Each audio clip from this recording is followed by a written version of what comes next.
السلام عليكم ورحمة الله وبركاته. اللهم صل وسلم وبارك على سيدنا محمد وعلى آله وصحبه وسلم. النهارده حبايبي جايه لكم فيديو بقى جميل كده ان شاء الله. روتين يوم في رمضان، يوم الفطار. هنعمل مع بعض فطار جميل، بس النهارده بقى يوم مختلف. احنا رحنا بقى الارض كده او البيت الفلاحي، ووريتكم بقى الفراخ اللي انتوا شفتوها دي من شويه. بسم الله ما شاء الله، اللهم صل وسلم وبارك على سيدنا محمد. بسم الله ما شاء الله، دبحناها كلها علشان هنفرزها لماما في الفريزر. تمام. وكمان هنعمل منها فطار النهارده زي ما انتم شايفين كده. بعد ما ذبحنا الفراخ ونضفناها زي ما وريتكم كده في اول الفيديو، خدت منها حوالي فرختين ما شاء الله يعني. وقلت نعمل بقى فطار النهارده تبقى حاجه طازه في طازه كده. هنعمل النهارده فراخ مشويه، ودي التتبيله اللي انا بجهزها للفراخ المشويه. بصله مفرومه او بصلايه كبيره مفرومه، وطماطمايه مفرومه، والبهارات بتاعتي حوالي معلقه ملح، معلقه كمون، معلقه فلفل اسود، معلقه كاري، وخمس فصوص حبهان. زي ما انتم شايفين كده. هحط البصل مع الطماطم وبعصر عليه حوالي ليمونتين كبار. انا عشان عندي الكمية فرختين ومتقطعة الفرخة مثلا على 6، ف يعني عشان كده هحط شوية التوابل او البهارات وكل الحاجات كتير شوية.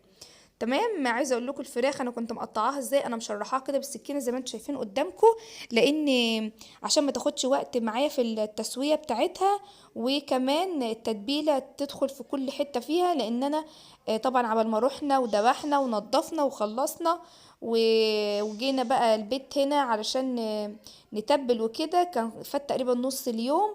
فقلت عشان تلحق الفطار يعني وتبقى متبله جاهزه وجميله. طبعا انا جهزت كده التتبيله معاكم اهو، وادي الليمون بعصره كله معاكم برضو. حابه تعصري الليمون ماشي، مش حابه براحتك. بصوا هنا انا ما كانش عندي زبادي او لبن رايب، فحطيت معلقه شويه لبن حليب عادي عليها. بيبقى جميل جدا جدا، وبرضو بيطريها وبتديها طعم حلو قوي. لبن حليب او لبن رايب او لبن زبادي او زبادي يعني بمعنى اصح.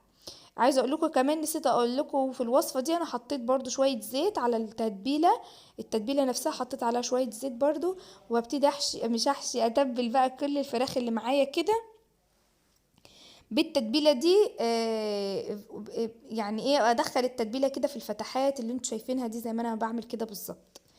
تمام. انا نسيت اقولك برضو في اول الفيديو، محتاجة لايك يا جماعة للفيديو، فبالله عليكم بلاش تبخلوا عليا بلايك. اللايك والله مفيدة ليا انا وبتساعدني انا في الفيديوهات. بصوا كده، انا خلصت كل الكمية بتاعة الفراخ اللي انتوا شايفينها بتاعتي قدامي، وحطيتها بقى على جنب او شلتها في التلاجة عشان تتبل. كده قبل المغرب بشوية، فقلت اعمل بقى الرز معاكم. هعمل رز بسمتي. حطيت شوية معلقتين كده، اسمها سمنة بلدي او سمنة، السمنة البلدي. حطيت معلقتين وحطيت شوية زيت. انا بحب بصراحة ادي تشويحة كده للبهارات او التوابل بتاعة الرز، يعني في الاول في الزيت والسمنة. حطيت معلقة كاري، حطيت معلقة كركم، حطيت فصين حبهان، وحطيت حوالي برضو كام ورق لوري او ورق غار. وحطيت كيسين مرقة دجاج، وتقدري تستغني عن مرقة الدجاج فيها مفيش مشكلة. بس هو بيدي ريحة حلوة قوي قوي. التوابل لما بتتشوح في الزيت بتدي ريحة حلوة قوي قوي قوي، بالذات في الرز البسمتي. تمام. اتشوحت كده تشويحة حلوة معايا، ما تستغربوش من اللون الغامق. هتشوفوا في اخر الفيديو الرز هيبقى شكله عامل ازاي. انا هنا لقيت الرز بتاعي لونه بهتان شوية ومحتاج شوية كاري برضو. انا هنا في البلد ما لقيتش بودرة زعفران، ولا لقيت لون طعام اللي هو الاصفر.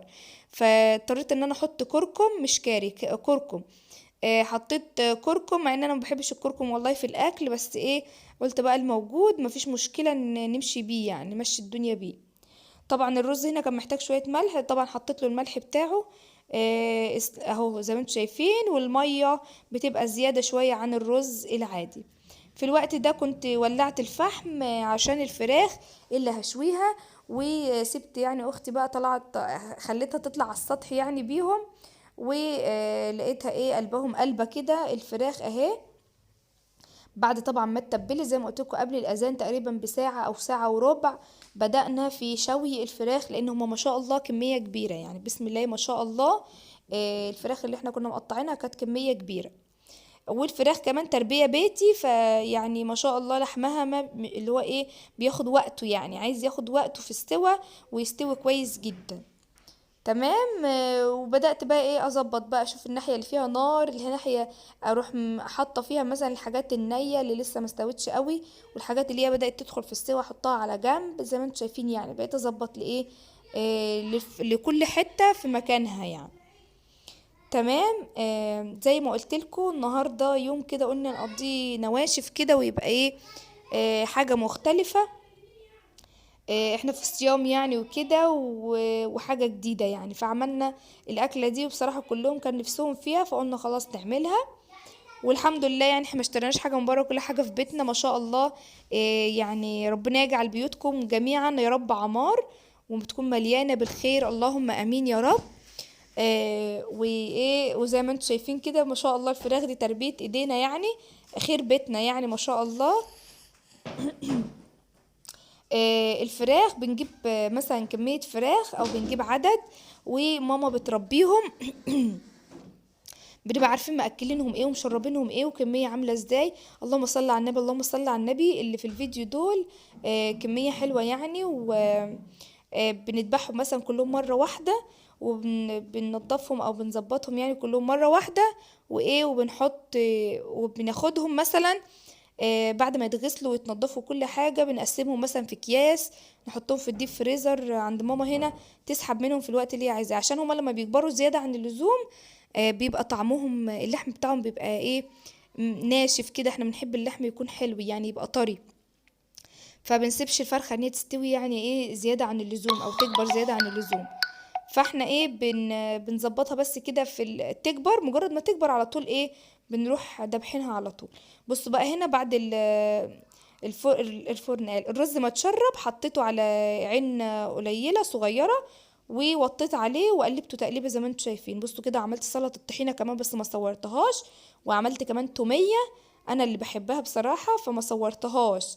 تمام. انا قلت بقى كلكم ما شاء الله عليكم اساتذه يعني في الطحينه والتوميه والحاجات دي مش لازم اصورها. وكمان كنا خلاص بقى يعني احنا كنا بنسابق الوقت وبنسابق الزمن في الفيديو ده، علشان المغرب كان خلاص. بصوا انا هنا ما شاء الله بغرف اهو. انا كان باقي معايا كمان تقريبا 4 حتت في الصينيه، يعني عايزين كمان لسه يستووا. فقلت لهم خلاص احنا ناكل اللي موجود، لان ما شاء الله كميه كبيره اساسا. ناكل اللي موجود والتانيين نحطهم وقت الفطار كده واحنا بنفطر، وبعدين نبقى نقوم نقلبهم يعني. ده اول طبق كده انا غرفته اهو ما شاء الله، واخدوه. وكمان كمان في طبق قدامي، وفي كمان 3 حتت او 4 حتت احطهم كمان بعد الايه، بعد الطبق اللي انا هغرفه ده. زي ما قلت لكم بقى عملنا كمان سلطه خضراء جنبها، وعملنا بقى الطحينه هم بيحبوها قوي، فانا عملت لهم طحينه. والتوميه انا بس اللي باكلها، او انا بس اللي بحبها بصراحه مع المشاوي. وكنت نفسي اعمل كمان سلطه مشاوي بس ما لحقتش. زي ما قلت لكم كان الوقت ازف، لان احنا ايه، رحنا الاول ذبحنا الفراخ ونضفناها ومش عارف ايه، وكانوا كميه وجينا تبلنا وعملنا مش عارف حاجه. فكان في ايه، كان في لعبكه كده في اليوم. وعبال ما طلعنا في كمان على السطح فوق، عمل كمان ما طلعنا على السطح فوق وولعنا الفحم بقى وما عرفتش ايه وكده. قلنا بقى عشان الدخان ما يملاش الدنيا، وطلعنا على السطح وايه، وشوينا بقى زي ما انتم شايفين كده. بصوا الكام حته، الحتتين الكبار اللي انا حطيتهم دول، دول بقى من الجديد يعني. القديم ده لسه بقى بيكمل تسويته، والجديد ده اللي هو ايه سيبناه بقى واحنا قاعدين بنفطر يتشوي براحته يعني. تمام. بصوا اهو، اهو تغيير يا جماعة كده في نص الايام بتاعة الصيام، واحنا زهقنا بصراحة من الفراخ تتاكل ازاي، الفراخ تتاكل ازاي، فايه يعني ده هيبقى تغيير ويوم في النص كده، ومفيش حد تقريبا ما بيحبش الاكلة دي. هنا بقى كان خلاص المغرب قرب، والنهاردة احلى يوم في الحياة، لان قرآن المغرب النهاردة بدأوا يعني يذيعوه في المساجد. أول يوم يذيعوا فيه قرآن المغرب. كنت حاسة فعلا أول يوم النهاردة أحس برمضان وأحس بطعم رمضان. يا رب يا رب عقبال صلاة التراويح كمان يا رب ما تحرمنا يا رب من دخول مسجدك وبيتك يا رب، اللهم امين. بص بقى هنا بنوتي العسولة بتساعد مامتها بقى في ان هي تحط الفطار. وادي يا جماعة طبليتنا، مش هقول سفرتنا بقى عشان هي طبلية، واحنا ايه النبي عربي عليه الصلاة والسلام. ادي السفرة بتاعتنا، ودي كل الاكل اللي عملناه مع بعض، الرز والفراخ والسلطة وسلطة الطحينة والتومية، وكمان طلعنا عيش عشان اللي بيحب ياكل الأكلة دي بالعيش. يا رب فطارنا النهاردة كده يكون عجبكم، وتكونوا استفدتوا والفيديو يكون عجبكم وتسليتوا منه وتسليتوا بيه.